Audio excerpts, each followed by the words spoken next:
नमस्कार।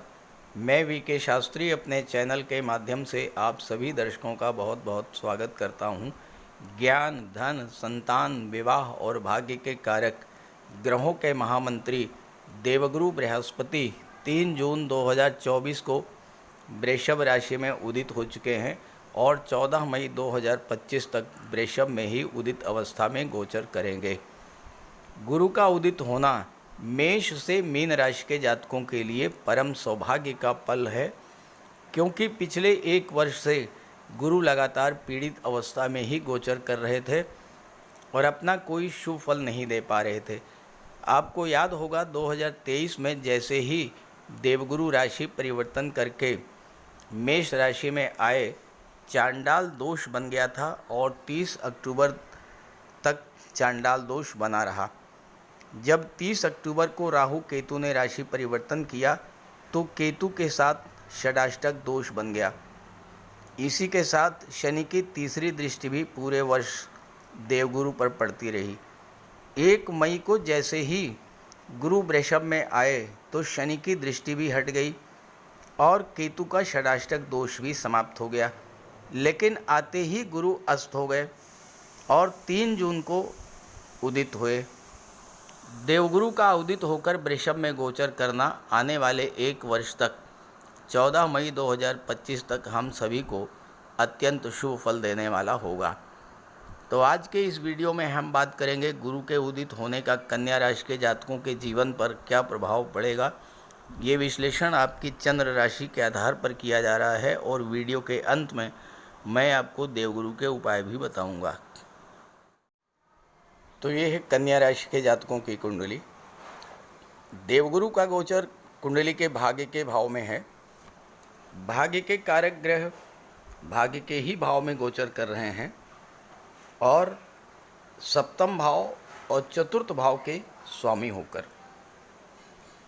तो ये जो गोचर है ये स्पष्ट संकेत दे रहा है कि इस समय आपका भाग्य प्रबल होगा और आपको चौथे भाव और 7वें भाव की चीज़ों का लाभ जो अभी तक नहीं मिल पा रहा था वो मिलना शुरू हो जाएगा। यहाँ पर गोचर करते हुए गुरु की दृष्टि लग्न के भाव पर, तीसरे भाव पर और पंचम भाव पर पड़ेगी। और जैसा कि आप जानते हैं कि देवगुरु की दृष्टियों में अमृत होता है। जिस भाव पर गुरु की दृष्टि पड़ती है उस भाव से संबंधित सभी फल आपको प्राप्त होते हैं।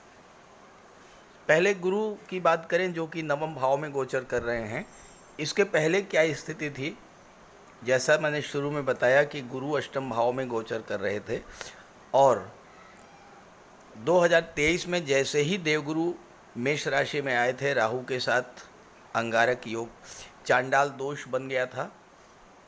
और जब राहु केतु ने राशि परिवर्तन किया तो केतु के साथ गुरु का षडाष्टक दोष बन गया। केतु लग्न में गोचर कर रहे थे कन्या राशि में और इसके अलावा शनि की तीसरी दृष्टि लगातार गुरु पर पड़ती रही, तो इसके कारण गुरु शुभ फल नहीं दे पाए। लेकिन अब भाग्य के भाव में आ चुके हैं, शनि की दृष्टि के प्रभाव से मुक्त हो चुके हैं, षडाष्टक दोष से मुक्त हो चुके हैं और सबसे बड़ी बात यह है कि आधे ही अस्त हो गए थे, अब 3 जून को उदित हो चुके हैं। तो सबसे पहला प्रभाव यही पड़ेगा कि भाग्य जो सोया हुआ था अब वो जागृत होगा। देखिए, जब भाग्य साथ नहीं देता तो आप कितना भी एफर्ट कर लें, कितना भी प्रयास कर लें, लेकिन आपको सफलता नहीं मिलती।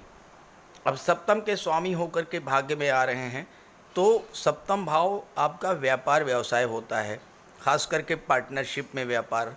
तो अगर आपका व्यापार अच्छा नहीं चल रहा था, अच्छे पार्टनर नहीं मिल रहे थे, राहु के कारण जो पार्टनर आपको मिले वो ऐसे पार्टनर मिले जिन्होंने आपके साथ चीटिंग किया, धोखाधड़ी किया, आपको नुकसान पहुंचाया, आपकी धन हानि कराई, तो अब वो समस्या समाप्त होगी। गुरु भाग्य के भाव में आ गए हैं तो आपको अच्छे पार्टनर मिलेंगे, व्यापार व्यवसाय आपका तेज़ी से आगे बढ़ेगा, जो नुकसान हुआ है आपका उसकी इस समय भरपाई भी होगी।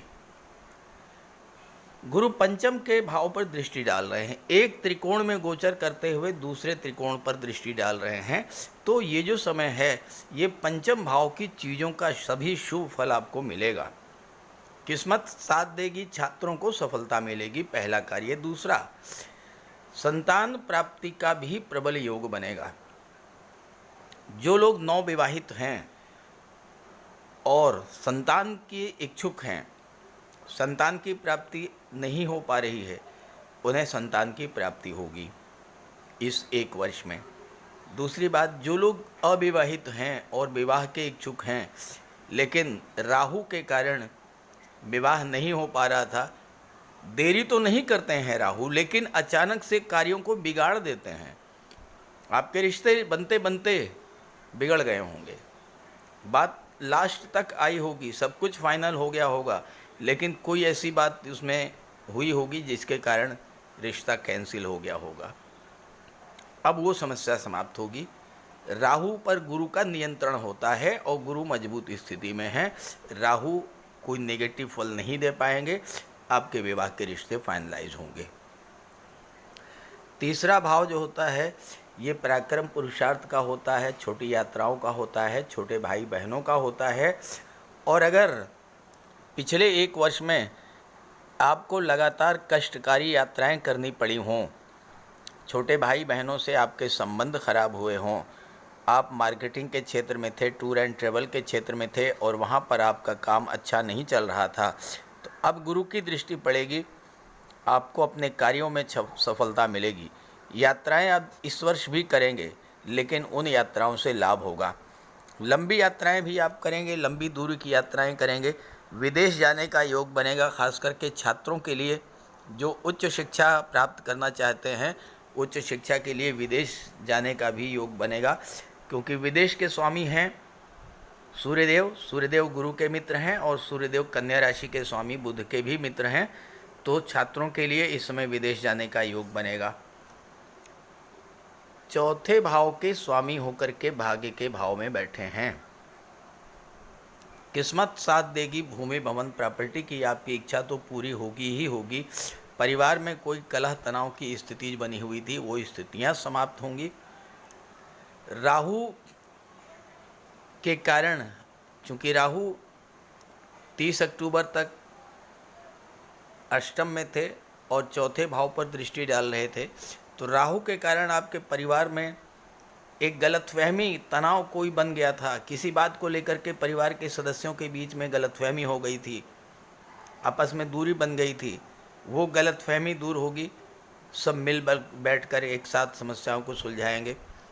जीवन में खुशियां लौटेंगी। चौथा भाव आपका घर होता है, आपके घर का माहौल होता है। गुरु के प्रभाव से आपका घर का माहौल बहुत अच्छा होगा, माता का स्वास्थ्य ठीक होगा, माता और पिता दोनों का आशीर्वाद मिलेगा आपको। और सबसे बड़ी बात यह है कि आपकी ही नहीं, आपकी संतान की भी भाग्योन्नति इस समय होगी। आने वाले एक वर्ष में आप देखिएगा, आपको अपनी संतान की तरफ से कोई अच्छा समाचार ज़रूर मिलेगा। चाहे कोई नौकरी मिल जाए, चाहे कोई रोज़गार मिल जाए, चाहे कोई वो व्यापार व्यवसाय शुरू कर दें, कुछ न कुछ आपकी संतान ज़रूर करेगी आपके लिए, और कुछ ऐसा करेगी जिससे आपको बहुत खुशी महसूस हो। तो इस तरह से कन्या राशि के जातकों के लिए गुरु का भाग्य के भाव में गोचर करना उनके जीवन में बहुत बड़ा सकारात्मक परिवर्तन लेकर के आ रहा है।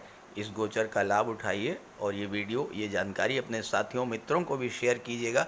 साथ ही साथ देवगुरु का उपाय अवश्य कीजिए ताकि आपको ज़्यादा से ज़्यादा लाभ मिल सके। कुंडली में देवगुरु बृहस्पति का बहुत ही महत्वपूर्ण स्थान है, क्योंकि देवगुरु कुंडली के पंचम और नवम भाव के कारक होते हैं। पंचम भाव से संतान का विचार किया जाता है, शिक्षा का विचार किया जाता है, और नवम भाव से भाग्य का विचार किया जाता है। गुरु ग्रह भाग्य के लिए जिम्मेदार माने जाते हैं और किसी भी कार्य की सफलता के लिए देवगुरु का मजबूत होना बहुत ज़रूरी है। जब कुंडली में देवगुरु मजबूत होते हैं तो भाग्य का साथ मिलता है, जिस काम में हाथ डालते हैं वो सफल होता है, विवाह समय से होता है, शिक्षा अच्छी मिलती है, गुरु की कृपा रहती है, धन की प्राप्ति होती है। तो देवगुरु के लिए कुछ उपाय बताने जा रहा हूँ, उपाय ज़रूर कीजिएगा। अगर आपकी जन्म कुंडली में गुरु कमज़ोर स्थिति में है तो आपको गुरुवार का व्रत करना चाहिए। स्नान करते समय जल में आधा चम्मच हल्दी डालकर स्नान करें। स्नान के बाद पीले रंग के वस्त्र धारण करें और साथ ही साथ केसर या हल्दी का तिलक लगाएं। और गुरुवार के दिन भगवान विष्णु की उपासना करें। घर में केले का एक वृक्ष लगा लें, उसकी पूजा करें, उसकी सेवा करें। भोजन में चने के बेसन, चीनी और घी से बने लड्डू का सेवन करें और अपनी क्षमता के अनुसार पीले वस्त्र, हल्दी, शहद, धार्मिक पुस्तकें, इन सब का दान कर सकते हैं। अगर गुरु ग्रह कमज़ोर है तो पुखराज धारण करें, लेकिन इसके लिए किसी योग्य ज्योतिषी की सलाह ले लें। माता पिता, गुरु और बुज़ुर्गों का सम्मान करें, उनकी देखभाल करें और उनका आशीर्वाद प्राप्त करें। साफ सफाई रखें, गुरु की सेवा करें और दही और चावल गरीबों को खिलाएं। किसी गरीब को, किसी दिव्यांग व्यक्ति को भोजन कराएं। किसी वृद्धाश्रम में जाकर के वृद्धों के साथ कुछ समय बिताएं, उनकी समस्याओं को जानें, समझें। कोई ज़रूरी नहीं है कि आप धन से ही सहायता करें, तन और मन से भी आप मदद कर सकते हैं दूसरों की। और ऐसा करने से देवगुरु अत्यंत प्रसन्न होते हैं और जब देवगुरु बलवान होंगे तो आपको पूरा लाभ मिलेंगे। तो ये उपाय करके देखिएगा, लाभ होगा। कमेंट करके बताइएगा ताकि आपके साथियों को भी इसका लाभ मिल सके। नमस्कार।